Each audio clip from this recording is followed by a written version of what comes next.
Russia's President Vladimir Putin and China's Xi Jinping back together in another show of their limitless relationship for the first time since Russia's invasion of Ukraine began.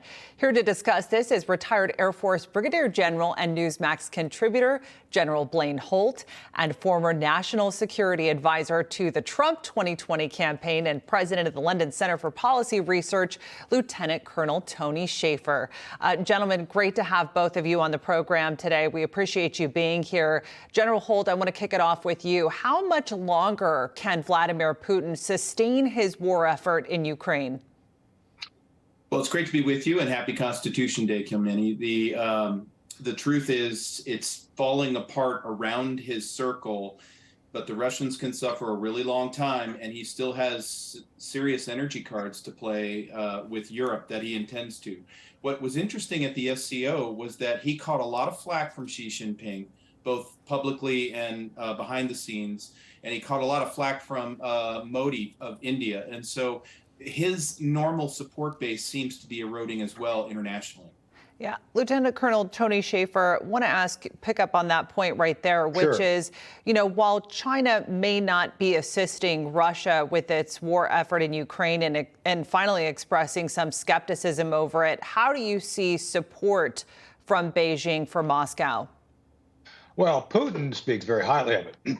His comment was the Russia-Chinese interstate cooperation can be considered a model. So he thinks it's great.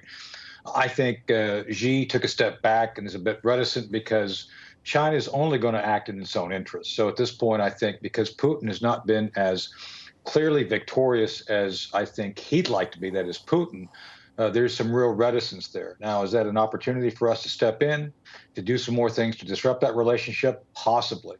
But I don't believe, unfortunately, the current administration has the wisdom to be able to take advantage and leverage this small sliver between the two. Remember, right now, Putin is still benefiting from a great economy. The ruble's doing tremendously well. None of the sanctions have seemed to work. So the only thing we can hope for, Kilmeny, at this point, is that somehow through these other countries, they can put pressure on Putin to step back or and consider a peaceful resolution of the current Ukraine invasion. General, how do you see China and Russia's united front ahead of this summit in Central Asia? So historically, the Chinese and the Russians have never done very well at making their relationships last very long. The limitless relationship this time certainly does have limits. What has come out of the SCO is anything but unity, and very embarrassing to Vladimir Putin. If you just look to the south of where they were having these meetings, you have Tajikistan, a former Soviet state, going at Kyrgyzstan, a former Soviet state. You've got Azerbaijan, with Armenia, and many of these countries were not just former Soviet countries, but they're in the SCO. Vladimir Putin definitely looks to be very weak here, and he's caused nothing but problems politically for Xi Jinping, both internationally and at home with the CCP. Gentlemen, we're going to take just a brief break for a moment. We want to take our viewers to these live pictures out of the UK right now. You're looking at Prince William and Prince Harry visiting the coffin, the casket rather, of Queen Elizabeth II. Obviously, we have been keeping an eye on all of the events coming out of London, particularly ahead of the Queen's funeral on Monday. Very somber, very reverent. Some people have been queuing for miles and more than 30 hours just to be able to view the casket of Queen Elizabeth II. We're going to keep you updated on those live pictures and again, as we continue to follow this historic event. All right, gentlemen, going back to what we were speaking about earlier, which is, right now, Congress is supposed to be considering $47 billion in military assistance, not just military, but also economic assistance going to Ukraine.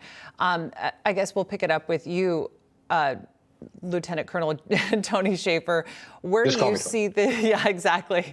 I'm just trying to give you guys both the titles, the respective the titles. But of course, Tony, we know each other. We know each other very well.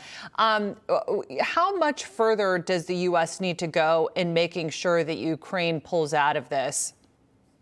Well, there's three things we have to do. First off, account for the money as it's appropriated. There's no oversight that I can see, at least for Afghanistan, with a special IG that oversaw everything that went there. So we know exactly how much we lost, ironically. So we need to get that in place. Secondly, we need to examine what our interests actually are. We're sending some very heavy technology. Recently, the Pentagon took a step back saying, look, we're not keen on sending a bunch of this new artillery stuff going forward because it may indeed expand the war because it's going to antagonize Putin. Are we prepared for that? So our own objectives have to be clarified and made painfully clear. And third, and most importantly, we shouldn't be the only ones helping here. The Germans have been threatened by Putin. They have the biggest interest in this because they depend on Russia for oil and gas and energy. So I think we need to look at the Europeans for what they're going to do. And they're saying now we're almost tapped out because we've sent our weaponry forward. So I think we've got to consider all those things before we send any more money forward. All right, General Holt, any final thoughts before we go? Yeah, I think Tony summed it up with strategy and accountability are key. But while Ukraine is horrific and we our hearts are full for the people there, we have to watch strategically what's happening to Europe. Europe is at the absolute brink and looking at hyperinflation of its own due to energy and food loss. And so this can quickly shift from a Ukraine problem to a continent-wide problem. I don't think that we're prepared for that. All right, General Blaine Holt and Lieutenant Colonel Tony Shaffer, appreciate you both being here. Thank you. No crooked establishment. None of that twisting the truth. No talking down to me. Don't tell me how to think. Don't tell me how to think. Don't tell me how to think. I trust Newsmax. Newsmax. They don't tell me how to think. They let me decide. Newsmax. real news For real people.